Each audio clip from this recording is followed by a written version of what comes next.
Shalom. Before I get started, as always, I want to give all praise to Yahweh, Bahashem, Yahweh Shai, Bahashem, Rakakwadash. Double honors to the apostles and elders of Great Millstone where I learned this truth. Peace, blessings, and salutations to the elect out there scattered abroad, pushing this truth on the four corners of the earth, risking lives and freedom to do so. It's the brother Tazamak coming back with a quick lesson. I'm going to call this lesson the last vanguard of masculinity. Okay. And, listening to the Elder Ariala's video, it inspired me to do this lesson. He made that statement that I just made, the title of my lesson, basically saying that we're the last vanguard of masculinity. Okay. And I'm actually, get it. All right. But this is the definition for vanguard. I looked it up on the etymology, but it looks, it came out more edified on here.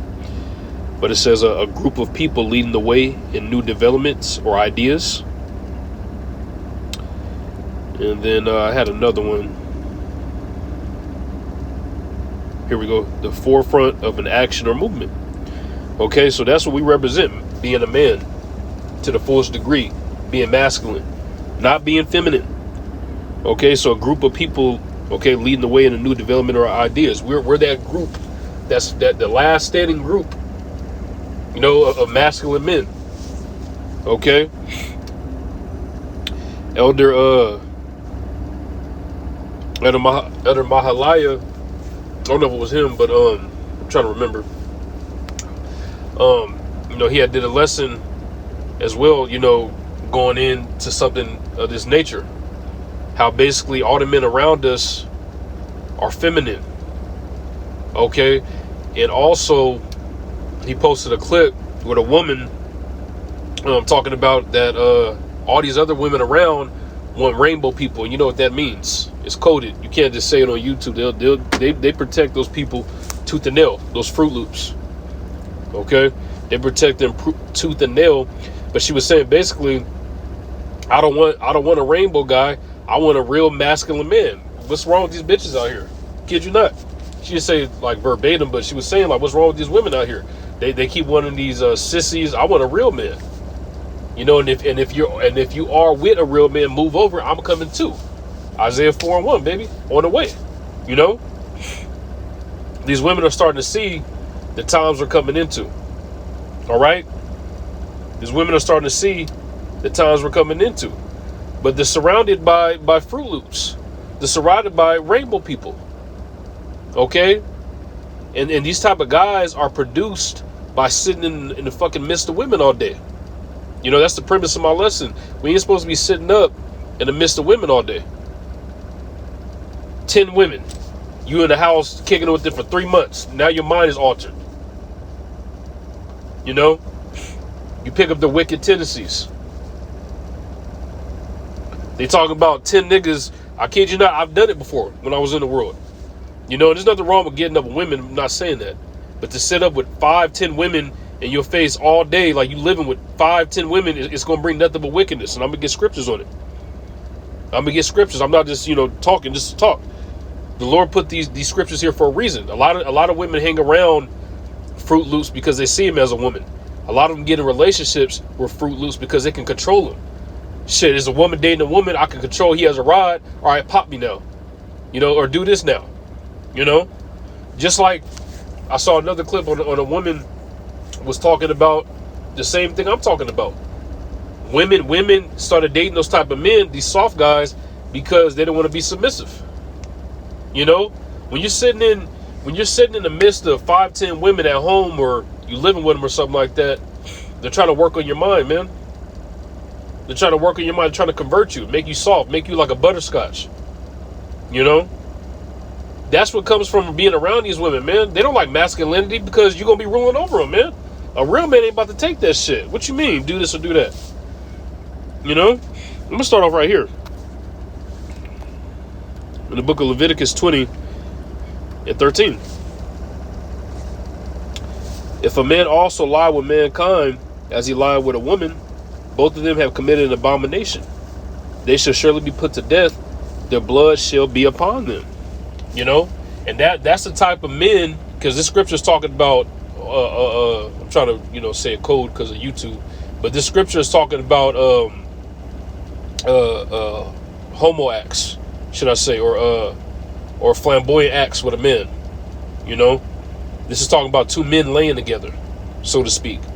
This is the type of company that sits in the midst of 5-10 women because they're allowed. They're one of the homegirls. So they accept this, man. Tell Jerry to come over here. This nigga in the house talking about his boyfriend too and how you want to mess with another nigga. You know, I've seen it. I've dated women, when I was in the world, and then all of a sudden she's talking about my homeboy's about to come over. Or not my homeboy's about to come over, but we're about to go to my homegirl's house. That's how it would happen. We're going to go to my homegirl's house. I'm like, whatever. And then all of a sudden it's two Fruit Loops that walk through the door and they ain't joining in on the conversation. When I was in the road, I didn't really have a problem with it because I'm like, fuck these niggas anyway. When I came in the truth, I'm like, man, hell nah. I never liked them anyway, but I'm just saying I was able to, what's the word I'm looking for? I could deal with the presence. Now it's like I can't even be around that shit. And at the time, I was still looking like, why the hell you got me around these dudes? I wasn't tripping. I was just trying to get some box at the end of the night anyway, But this is the type of men that they have hanging around, so to speak. Okay, these sugar-coated cookies. Not real men, women with rods, because that's the spirit they have in them. They have a spirit of a woman. They got demons on them telling them that they should be with a man. All right?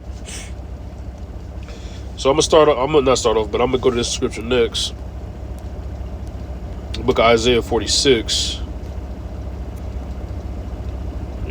Verse 8. It says, remember this and show yourselves men. The Lord is all about being a man. And I'm going to be going into this as well. It's all about being a man. That's what the Israelite man is, a real man. Okay, we're the top of the food chain. All right? Show yourselves men. Bring it again to mind, O ye transgressors. Everybody around us is a transgressor. Okay, everybody around us transgresses the law. Everybody around us is sinners. So they don't give a shit about this scripture. Show yourselves a man. You have a man like me, a guy that's a so-called man. Say, I don't care. I like guys. Man, that's wicked. Because over here we got discontinued from our heritage. They tell a man that he could put on clothes. They tell a woman that she could put on men's clothes. Okay, we lost the basics of being a man over here. That's why when we come into the truth, we're reborn. Okay, we're reborn in our spirit. We learn how to become a real man, because you're not a real man until you serve Yahweh Shem Yahweh. I don't care how many push-ups you could do. I don't care how many women you have. I don't care how much money you have. You're only a man if you serve Yahweh Shem Yahweh. So show yourselves men. That's what the Lord requires of us, is soldiering through anything. Soldiering through anything. That's a real man of the Lord. You can soldier through anything. We are the last vanguard of masculinity, man. There's nobody else out here. I'm going to go to Job 38:3 next. Gird up now thy loins like a man. You see, you keep saying that. Show yourselves, man, gird up thy loins like a man. You see who the Lord is dealing with. The scripture said that the flock of my pastors are what? Men. Okay? That's who the Lord is dealing with. A real man. Not no rainbow colored guy.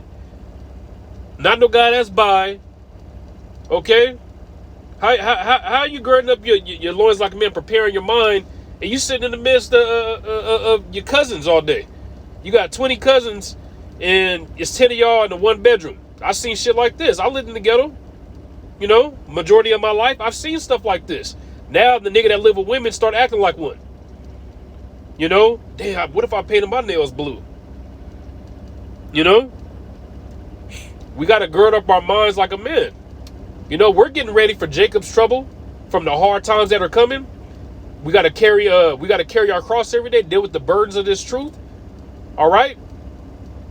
If you really locked in, what are you doing? I got a ton of sisters. Right? I don't, and I'm not saying I don't spend time with my sisters. I see them every blue moon or whatever because they're in the world bugged out. But it's a lot of them. They bring their friends over. I'm not over there sitting in the middle of 8 to 10 women every day. I'm not doing it. It could mess my spirit up, and it's gonna mess my spirit up. That's according to the scriptures. You know, they'd have inappropriate conversations in front of you. His thing was 8 inches. I want to see it. You know, there's all kind of crazy stuff.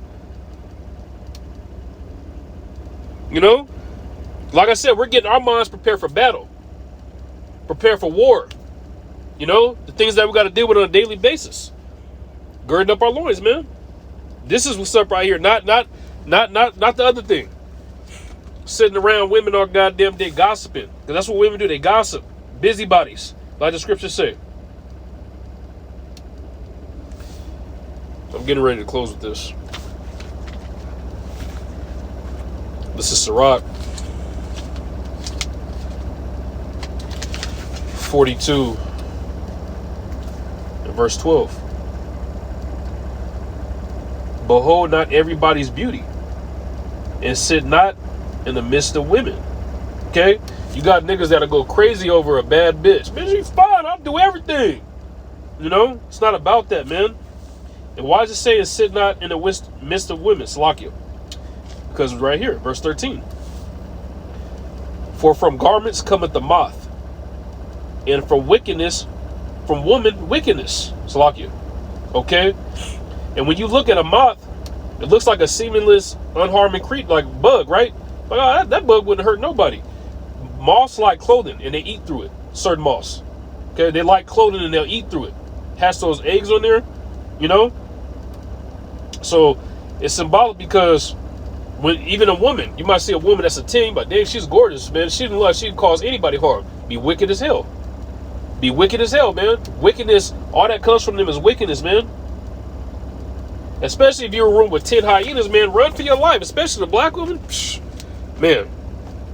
You know, my family reunions be demonic. I ain't went to one in forever, but it's just niggas eating the pork rib, 20 women in one corner, gossiping. You got to realize, man, when you sit between women all day, like I said, man, through the premise of less new conversations is demonic. This guy does that YouTube channel, The Desirable Truth.